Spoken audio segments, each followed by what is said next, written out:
Paul Dubois, j'ai 30 ans, je suis donc natif de la région du Var et j'ai fait les Beaux-Arts de Montpellier, je suis sorti en 2019 et voilà, là je suis donc à la Villa Marmottan depuis maintenant un mois et demi, je suis arrivé en 1er février, je suis là jusqu'en juillet. Je pourrais surtout te parler d'une exposition qui m'a vraiment marqué fortement, c'était au Carré d'Art à Nîmes, ça s'appelait Different Way to Move. Et c'était une rétrospective de l'art minimal, on va dire, des années 60. Déjà, moi je viens d'un tout petit village, donc j'ai passé mon temps dans les bois. Et après, ce qui m'intéresse beaucoup là-dedans, c'est sûrement la différence de temporalité avec ce qu'on pourrait rapprocher, enfin, des choses humaines ou vivantes, avec tout ce qui était là avant nous, tout ce qui sera là après nous. En particulier, je pense que j'ai un fort attrait pour les pierres, parce que je pense que c'est un peu justement l'opposé de notre temporalité.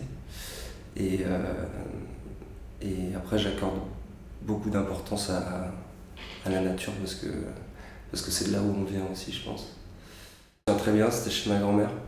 Je devais avoir 5 ans, et sous la table basse, il y avait un livre de Calder. Et en fait, dans mon travail, il y a aussi beaucoup de notions d'équilibre.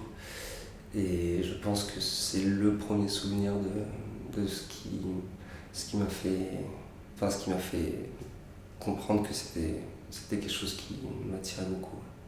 C'est dur à dire parce que souvent ça se passe rétrospectivement, c'est-à-dire en regardant en arrière, on dit ça, c'était vraiment des points importants.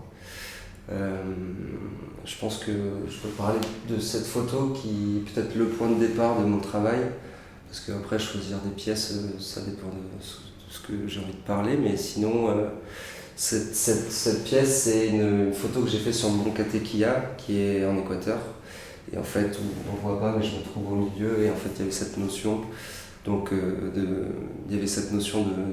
de ligne et de point de vue. Et aussi tout ce rapport à la mesure, en fait. Je pense que les mains et la tête, c'est indissociable, sinon il nous manque toujours quelque chose. C'est une bonne question, c'est dur à dire, je crois. Parce que forcément, j'associe ça à des pièces qu'on pourrait déjà retrouver dans 100 ans. Vu que je travaille pas mal avec la pierre, j'aimerais bien qu'on retrouve une pierre, même peut-être ensevelie ou je sais pas, peut-être encore, si on parle de 100 ans, mais si on parle de 1000 ans, je sais pas. Je commence à les enterrer. Voilà, j'ai commencé à les enterrer. Non, j'aimerais bien qu'on se demande si on se pose la question de la fonction, justement. Et je pense que j'aime bien qu'il y ait des questions qui restent sans réponse.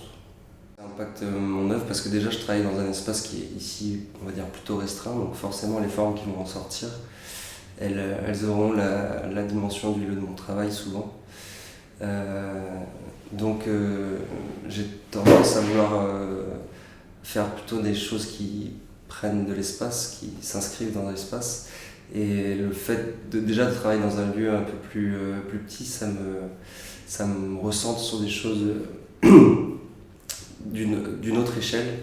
Et je pense que qui peut le plus peut le moins aussi. Et donc en fait, sans enlever cette espèce d'aura qu'on pourrait avoir une pièce, qu'elle soit microscopique ou qu'elle soit géante, je pense qu'on approche à peu près d'une problématique assez semblable. Et après, par contre, il y a aussi ça, c'est que moi je crée pas mal avec ce que j'ai autour de moi. Et donc je vais aller fouiller, je vais aller récupérer des choses qui sont présentes directement là où je suis, là où je travaille. C'est un moteur aussi, je pense. Tout ça. C'est une bonne question, parce que moi je me suis souvent posé la question, une fois sorti des Beaux-Arts, comment faire de l'art sans produire. Et j'ai pas encore trouvé. Mais oui, aujourd'hui on surproduit, on jette énormément, tout est très éphémère alors que je pense que ça devrait pas. Et donc dans mon travail, j'essaye toujours d'utiliser des choses, de réutiliser des choses sans avoir une esthétique de la récupération, ça m'intéresse pas.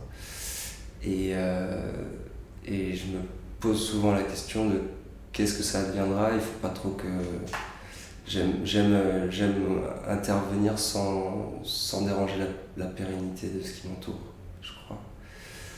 Et c'est pour ça que quand je fais des œuvres en pierre ou enfin de sources qui viennent de la terre ou de dehors, j'aime avoir l'idée que en fait ça dérange en rien la pérennité des choses et qu'on peut de toute façon le rejeter comme on l'a pris, quoi. C'est toujours une espèce d'échange qu'il faut qu'il reste équilibré.